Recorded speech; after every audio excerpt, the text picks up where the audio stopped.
this is Carol Smaldino, and welcome to Carol's The Human Climate. My guest today is Wolfgang Fasser, and he has worked at the Romena Center for Spiritual Pilgrimage in the Casentino section of Tuscany in Italy. I first met him a few years ago when he consented to meet with me to discuss some personal issues that I wanted to see him about. And the conversation was so surprisingly mutual and intimate that I asked him if he would be a guest on this podcast, and he said yes. Firstly, you probably noticed that this episode is different than others in that it may not be as smooth in terms of the how it's presented, because it is on location and it is produced by someone in the location. I would like to say that Wolfgang Fasser has a degree in physical therapy and in music therapy, has worked in Africa, has felt very given to by the people that he met there, and continues to want to go and practice. He has been blind since the age of 18. And for me, one of the things that fascinated me was his capacity to walk in the dark and lead people who are sighted in the dark. So as you'll see, it's not the only interesting thing about him by any means, and he would probably balk at the suggestion, I'm sure about this, that he's fascinating at all. But I'd like to say thank you so much, Wolfgang, and welcome. I'm very happy today to welcome as my guest Wolfgang Fasser. Hello. Hello.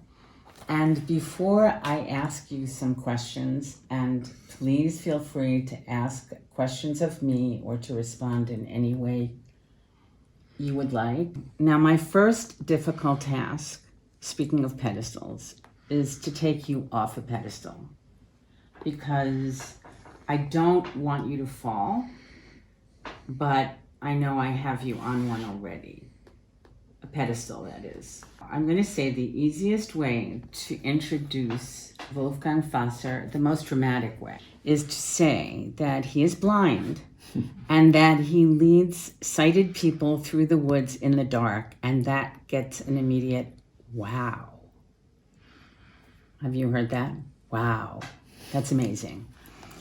Now, the title of his book, your book, Invisibile agli occhi, which means invisible to the eyes, which was written with Massimo Orlandi, gives a different story. That you were blind, not at birth, but gradually, and that you see and know what can be invisible to the eyes, to the rest of us, to the people who see with their eyes. Physical therapist, music therapist, working in Africa as a healer, leader of silent meditation in the midst of doing very real chores, psychological counselor for couples and people of all ages, player of saxophone and part of a band that plays klezmer music, the Jewish music from Eastern Europe that mixes joy with waves of melancholy.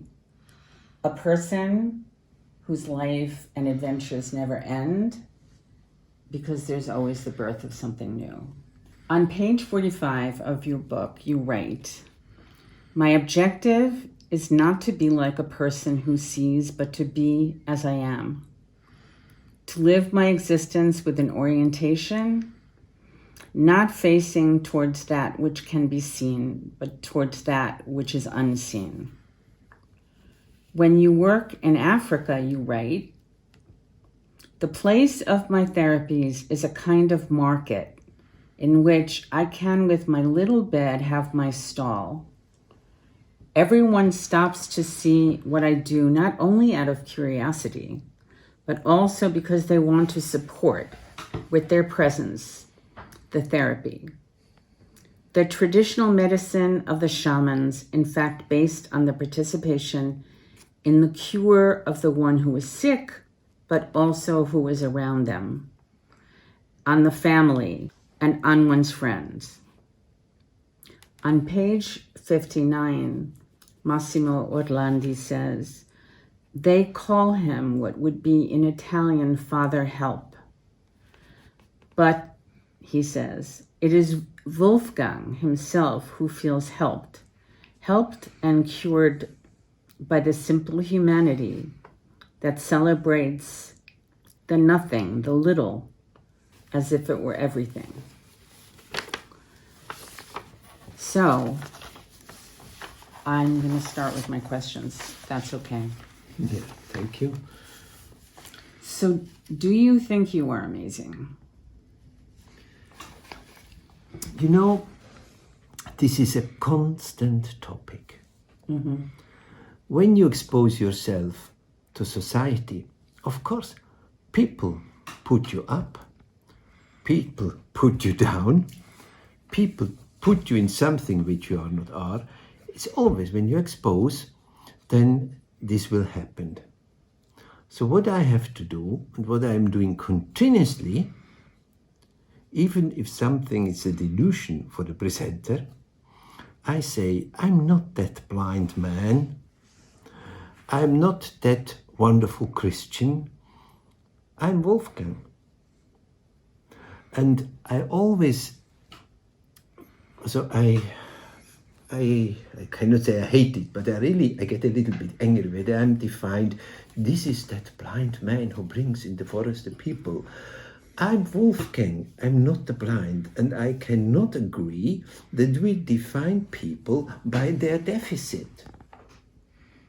As we cannot say we can define a person by their sin, as Jesus is teaching, and so on. So I want to be defined by the deficit. Even myself, I don't define myself being a blind man. I'm Wolfgang. I'm living that existence which is given to me, that big gift which is my life, and I live it as it is. I'm Wolfgang. So I continuously have to do that. And you're right. There is a big seduction. It is dangerous to go to that carousel, which will turn more and more. You get to the TV, you get an interview, then you get maybe to a conference. Of course you speak, but there is that dangerous, the seduction to ride on that carousel, and it starts to turn. And this seduction, maybe if you do it a few times, you get aware, hoopla, there is a train parting which I don't want to be in. And then actively have to get out. And it brings me to something which is so essential, and it was always essential in my work. Why do I something? Is it for that reason, or is it for something secondary which I like? And this is to distinguish, if I do my job as a physiotherapist just for money, because I earn more money, and this is my satisfaction, I won't do my job well. If I do it because I'm passionate about physiotherapy, about being with patients and helping them, and then a side effect is to get some money, it's something different. So I always invest in myself to make this clear, and sometimes it's a process of de-illusion. For the listener, the people, they want to see me like this, or they want to have me like this, and then have to delusion them. And I think it's a responsibility for us being frontliners that we help the people to get aware about their illusions, which they produce themselves, and with them they derail from their own pathway. Yeah, I wanted to make a comment. Actually, when you were talking, I thought of the writer and activist and lawyer Brian Stevenson. I don't know if you know his work. No. He wrote a book called Just Mercy, which is quite amazing, and there's a movie as well. But one of the things he says that is extremely memorable is that we are all more than the worst thing we have ever done, even murder. And he works with the people who don't have enough representation, who are on death row. But it's not only about that. I think what you're saying is we tend to be defined by something we've done, or something we are, or something we're not. And I think that's very helpful. And the other thing you were talking about in terms of the carousel and being seduced, I think what happens, and I know that I personally have been vulnerable to this, is that when we follow someone else, even a therapist, which I've done in the past, we give up on our own journey. We give up on who we are and finding out who we are. And it seems too hard or too long or too sad, because one of the things that happens in my experience when we put someone on a pedestal, we almost want to be that person. And if we can't be that person, it seems kind of useless, which is a problem to be worked out. Yeah, it is a problem, and I can see it is as well my responsibility. We are co-responsible for this process. Maybe I'm the guide, the person who has the task to guide this retreat place. I'm teaching, I'm living with the people, we do everything, we are sharing life, and I help them to discover themselves, to discover a style of life. I'm teaching, I'm a front person. And while we are together, I continuously have to help the person just to see me as an inspiration, and to see this teaching as an inspiration, not absolute. And I have to help them to see what is an illusion. That means, as a first go, I have to be aware of myself and aware of my fragilities, and even probably of my ego, who would like to be a little bit receiving applause and so on, or sometimes in a vulnerable moment, probably it gives us force to see that, but then help the others just to come back on his own feet, and always to help this delusion. If I don't do that, if I build up that big image, that means I coming up and up, that means the person comes down and down, Right. It will fall. And sometimes it is true, even in the therapeutic relationship, the time is coming where a person can see above their projection.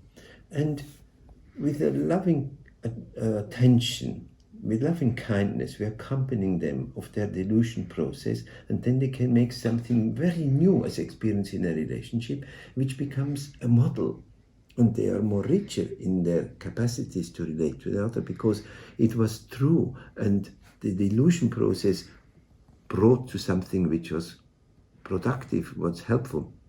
But it's a co-responsibility we have, and we always in the teaching I say, you come here, you're just here, it's a passage.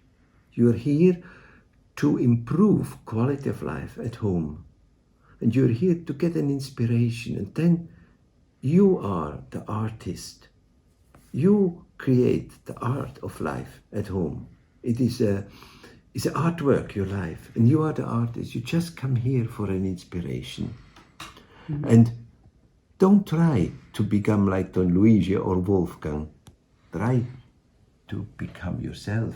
We always tell it, but even you do that effort, sometimes a person cannot see, or is not able to see themselves within.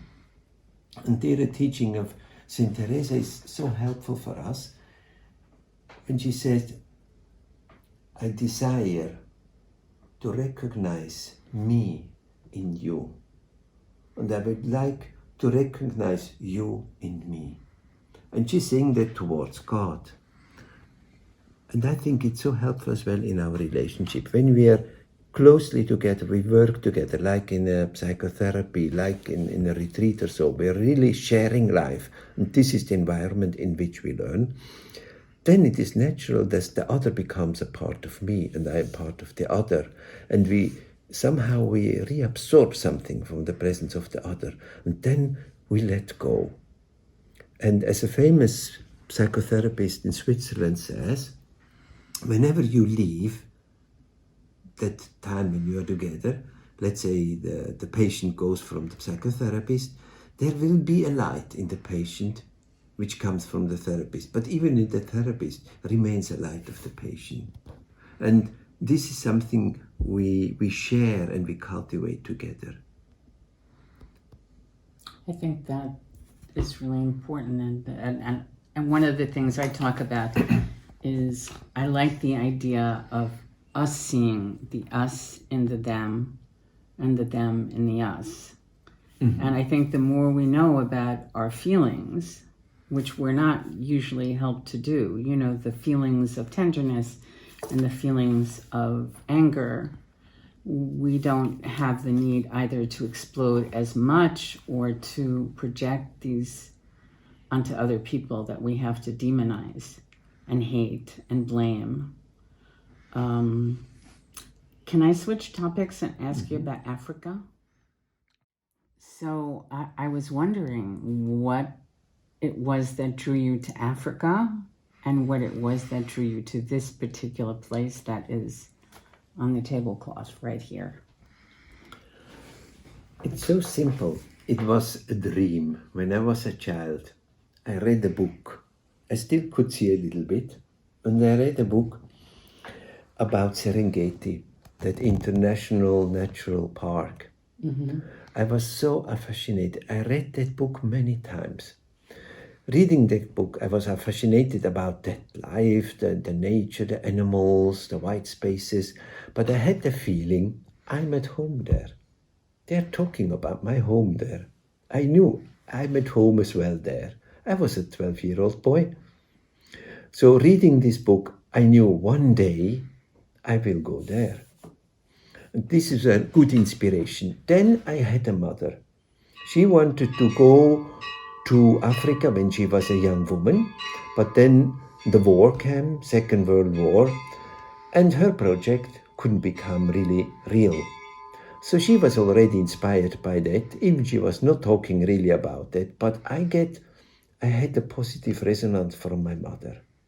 Mm-hmm. Probably I was in the footstep of my mother. It was not the time that she could do that, probably, whatever we know. But I had a mother, she looked with loving kindness to that dream of that boy.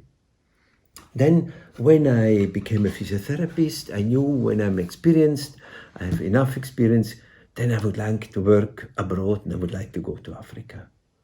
And then the time came when I understood now I have to leave my career.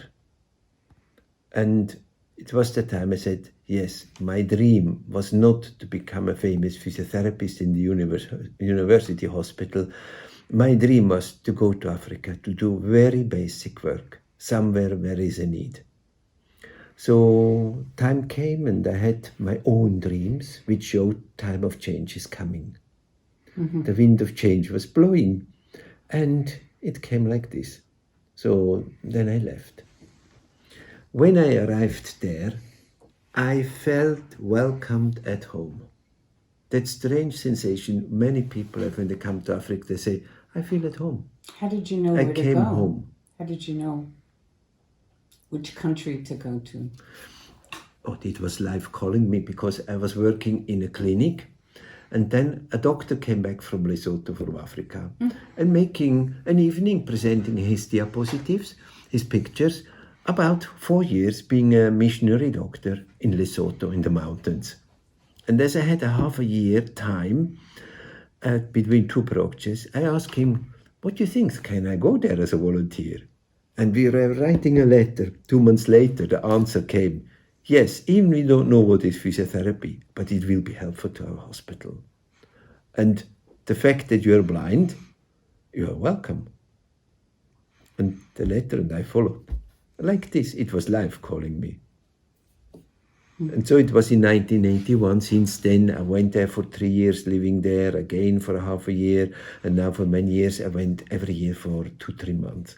And now? Teaching. Now, unfortunately, with the corona crisis, it was interrupted. We couldn't travel. There was no aeroplane. And this year, I'm not sure if we can go because there is still troubles with aeroplanes and permits to go in and out and things. It's not easy. So probably next year I can go on. I want to go on. Mm-hmm. Africa has become a part of me. I really found myself in Africa and I found Africa in me. And that relationship is still open, the life, and I need to be nurtured by going there. Okay, so we talked about how you felt called to Africa. How did you feel called to this part of Tuscany? It was again life calling me. Before I went to Africa, I came here with a group of students for a study week. And the students, they could choose where to go. So somewhere around they knew about the place here in countryside in Italy. And we came here. I was their teacher about manipulative therapy. And when I had a walk here, I walked around a little bit with my guide dog, I met an old man who was paralyzed. And we were talking a little bit with little words, and he said, why don't you come at home to me and we have lunch and you do some physiotherapy with me? So I got to know this family. I came back within 3 years. I came a few times here to helping this gentleman, and he started to walk again, and we got friends in the family. And one of the younger women in the family, they told me, Wolfgang, come and live with us. I was so touched by that. Somebody in that Italy, far away from my home, says, Wolfgang, come and live with us. Nobody told me, Wolfgang, come and live. I felt invited to live with people. I was always with people, but I felt so much invited. And I said, yeah, now I'm going to Africa. But when I come back, I will come. And so I did. When the time came in Africa, I knew now it's time to go home. I knew I cannot go back to Zurich.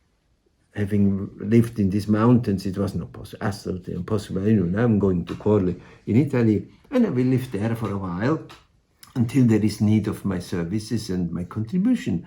I will be here, and then I'll go on. Now it's 31 years that I'm here, but now my mountains, my home is calling. And I will continue my journey back to Switzerland by the end of the next year. Really? To hand over to somebody who is young and full of energy and can face the time after Corona. Wow. Mm-hmm.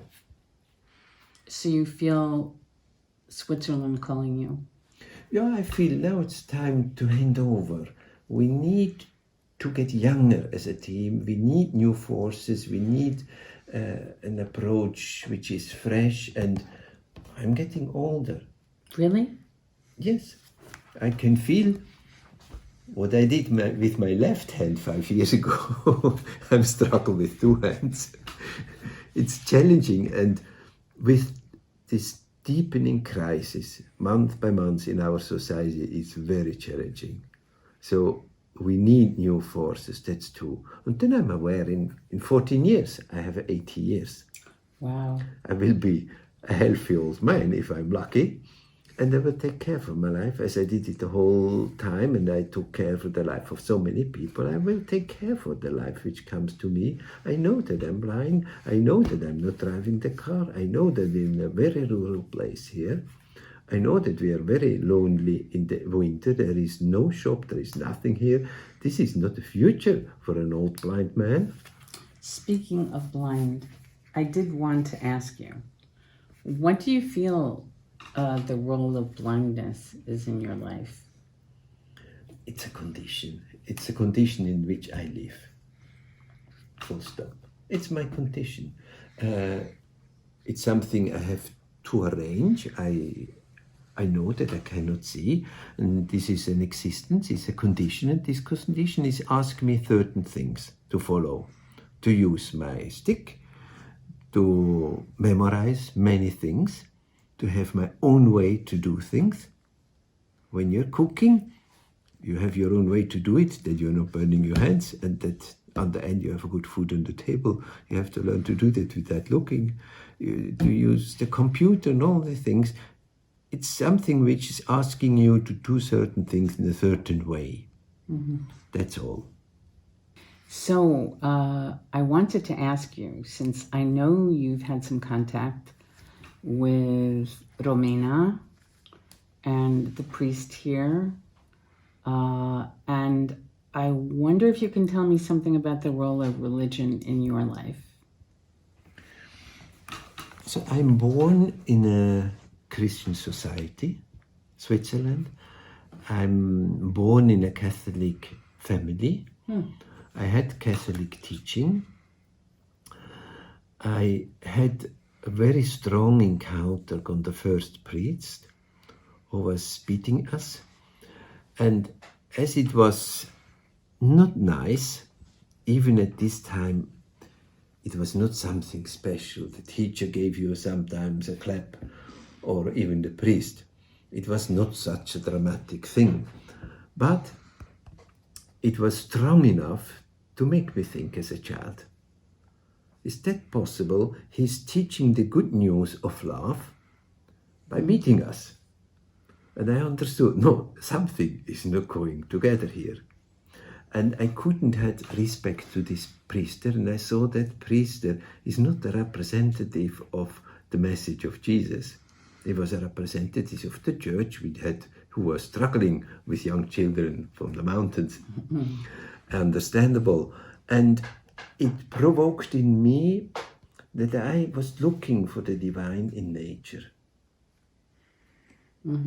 And the forests, the mountains, the lake, and we had a lot of free time to be in the mountains. It was just great. And I, without knowing, I was looking for the divine in the creation. And it was just wonderful. It was great. It was a consolation. A psychoanalyst probably would say, you were looking for your mother. No, I don't hope not. It could be true because it's Mother Earth. It was just wonderful. It was great, and I could feel the respect. It was great. Then later, when I was in the secondary school, I went to the monks. We had a school nearby, and so we went for 2 years. We went to these monks, to these Franciscan monks, to the school. And they brought us to the mountain again. And there I discovered that what I was looking as a boy what was my research, spiritual research. I found it with these monks. They showed us the beauty of life. They were just praying to the nice, maybe the mountains we could see, the snow, the beauty. They were always full of gratitude for the beauty we saw when we walked in the mountains. It confirmed me so much. The divine I can see as well in nature, and nature teaches me about God. So I had that somehow an integration again, and then later I explored. I couldn't find myself really in a formal classical way of Catholic Church. So I experimented, and I had the freedom to experiment. And I was with Osho, with Bhagwan.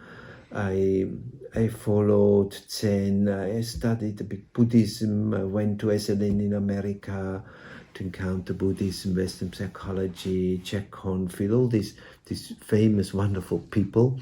I found inspiration in going and listen to them.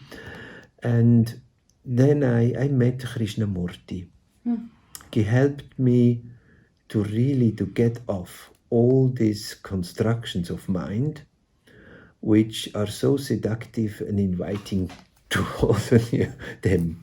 And he insisted in his teaching just that you get aware about conditioning and what is above conditioning, and the free mind, the peace in mind, and so it was very provocative, this teaching, but so helpful. And it corresponded with a freedom in me, which I already found when I looked for God in nature. And I could understand that the religious way I'm choosing is really a choice of freedom. And it is legitimate to do that and to follow it and to learn it. But there are many ways, many religious pathways which can bring us to a human ethic, to be a peaceful and sharing, loving human being. And it can be as well in other pathways which bring us to a spiritual level, of course.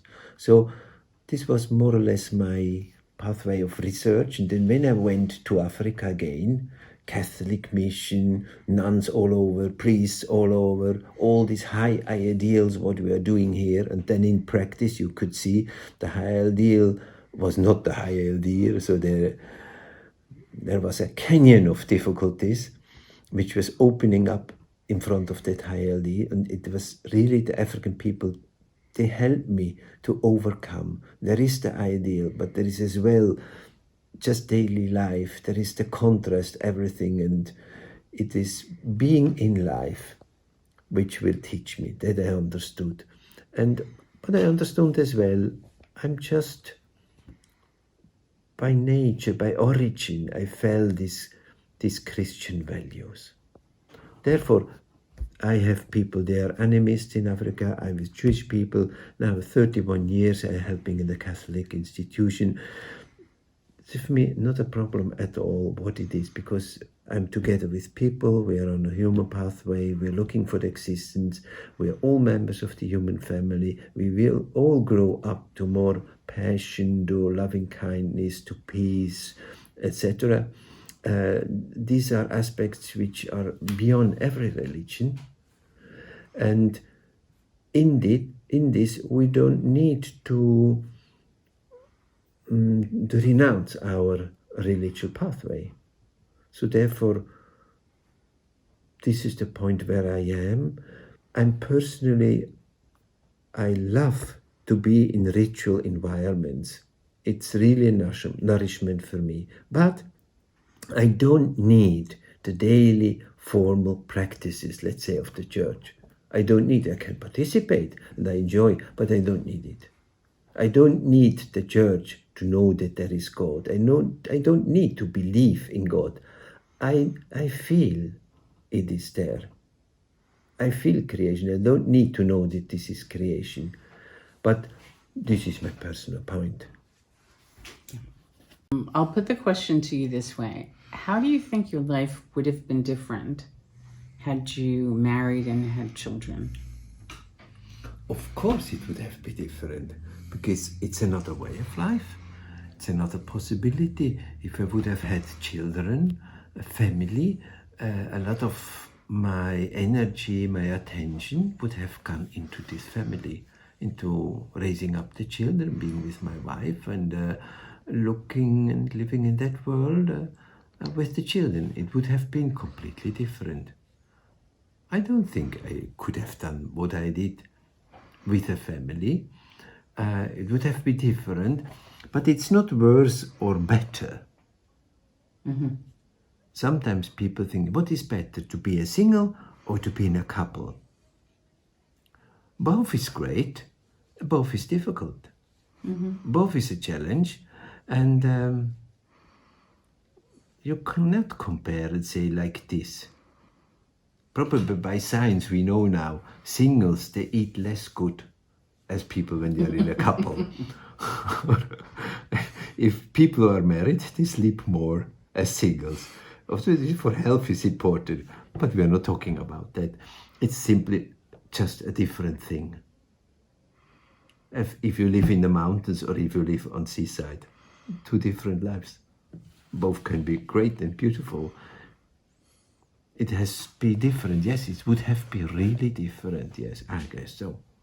No doubt. One of the things I wanted to ask you about was how you're drawn to klezmer music. But before I get there, I want to note that it is a music that has a great deal of joy, mm-hmm. and for me, a certain kind of sadness, certain kind of melancholy.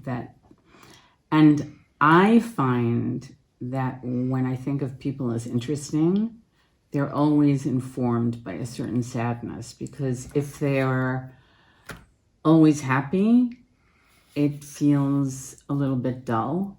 And the